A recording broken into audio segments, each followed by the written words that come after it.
జమ్మూ కాశ్మీర్కు ప్రత్యేక ప్రతిపత్తిని కల్పించిన రాజ్యాంగ అధికరణం 370 రద్దు చేసి 5 ఏళ్లు గడిచింది. ఈ 5 ఏళ్లలో అక్కడ ప్రజలకు ఏదైనా మార్పు జరిగిందా? ముష్కర దాడులు తగ్గాయా? పర్యాటక రంగం ఊపందుకుందా? ఈ 5 ఏళ్లలో జమ్మూ కాశ్మీర్లో రాజకీయ పరిస్థితులు ఎలా ఉన్నాయి? ఆర్టికల్ 370 రద్దు వల్ల ఏమైనా ప్రయోజనం చేకూరిందా? ప్రభుత్వం ఆశించింది జరిగిందా? దేశంలోనే ఒక మూలన ఉంటూ తనకంటూ ఒక ప్రత్యేక చట్టాన్ని కలిగి ఉన్న జమ్మూ కాశ్మీర్ మిగతా దేశంతో మమేకం అయినట్లేనా? తెలియాలంటే ప్రైమ్ 9 స్పెషల్ స్టోరీ చూడాల్సిందే.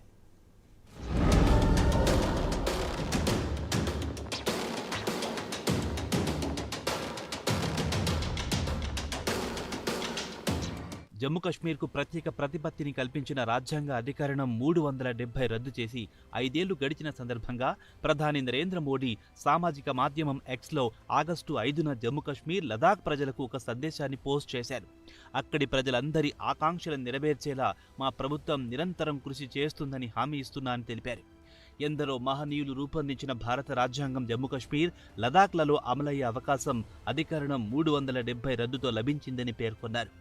అభివృద్ధి ఫలాలకు నోచుకోని గిరిజనులు, బడుగు వర్గాలు, వెనుకబడిన తరగతులు, యువత, మహిళలకు గౌరవప్రదమైన భద్రమైన జీవితం లభిస్తోందన్నారు. దశాబ్దాల పాటు కొనసాగిన అవినీతి అంతమయ్యిందని స్పష్టం చేశారు. అధికరణం 370 రద్దు అమలు పరిపూర్ణం కావడానికి ప్రజల విశ్వాసాన్ని పరిగణలోకి తీసుకోవాలన్న స్పష్టత తమకుందని, దాని ఆవశ్యకత గురించి తెలుసునని ప్రధాని మోదీ తెలిపారు.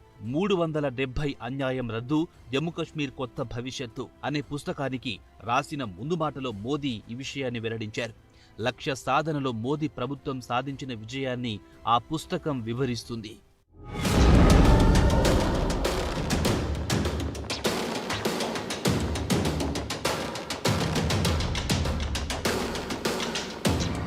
మోదీ ట్వీట్ పైకి బాగానే కనిపిస్తున్నప్పటికీ వాస్తవానికి జమ్మూ కశ్మీర్లో పరిస్థితులు అంతగా మెరుగుపడలేదని తెలుస్తోంది.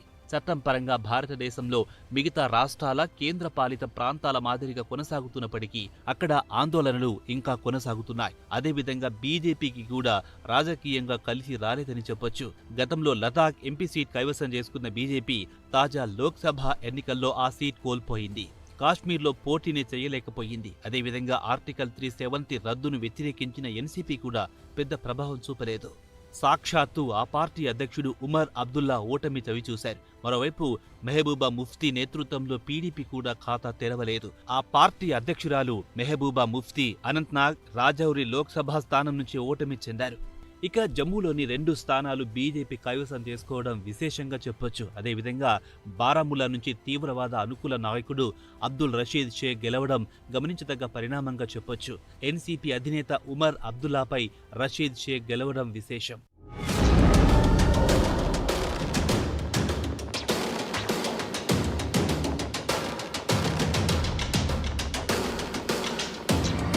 రాజకీయంగా చూస్తే ఆర్టికల్ 370 రద్దు వలన బీజేపీకి ఒరిగిందేమీ లేదని చెప్పాలి. పైగా గతంలో గెలిచిన లదాఖ్ చేజార్చుకుంది. మరోవైపు ఆర్టికల్ 370 రద్దును వ్యతిరేకించిన పార్టీలకు కూడా పెద్దగా విజయం చేకూరలేదు. గతంలో సీట్లనే కాపాడుకోగలిగాయి. దీంతో ఆర్టికల్ 370 రద్దు వల్ల రాజకీయంగా ఏ పార్టీకి లాభం లభించలేదని తెలుస్తోంది. అయినప్పటికీ జమ్మూ కశ్మీర్ను దేశంలోని మిగతా రాష్ట్రాలకు అనుసంధానం చేశామని బీజేపీ చెప్పుకుంటుంది. కాశ్మీర్లో మొదటి నుంచి బీజేపీకి పట్టులేదు. జమ్మూలో మాత్రం బీజేపీకి బలంగా ఉంది. దీంతో చిక్కంతా కాశ్మీర్ లోయలోనే ఉందని బీజేపీకి బోధపడింది. తాజా లోక్సభ ఫలితాల తర్వాత జమ్మూ కశ్మీర్కు రాష్ట్ర హోదా ఇవ్వాలని ప్రభుత్వం భావిస్తున్నట్లు తెలుస్తోంది. లదాఖ్ను కేంద్ర పాలిత ప్రాంతంగానే ఉంచి జమ్మూ కశ్మీర్కు రాష్ట్ర హోదా ఇచ్చే పనిలో బీజేపీ సర్కారు ఉన్నట్లు సమాచారం. ఆర్టికల్ 370 రద్దు వలన రాజకీయంగా ఏ పార్టీకి పెద్దగా లాభం చేకూర్చలేదు. మరోవైపు ఉగ్ర దాడులు తగ్గుతాయని భావిస్తే ఈ 5 ఏళ్లలో ఉగ్ర దాడులు కొనసాగుతూనే ఉన్నాయి.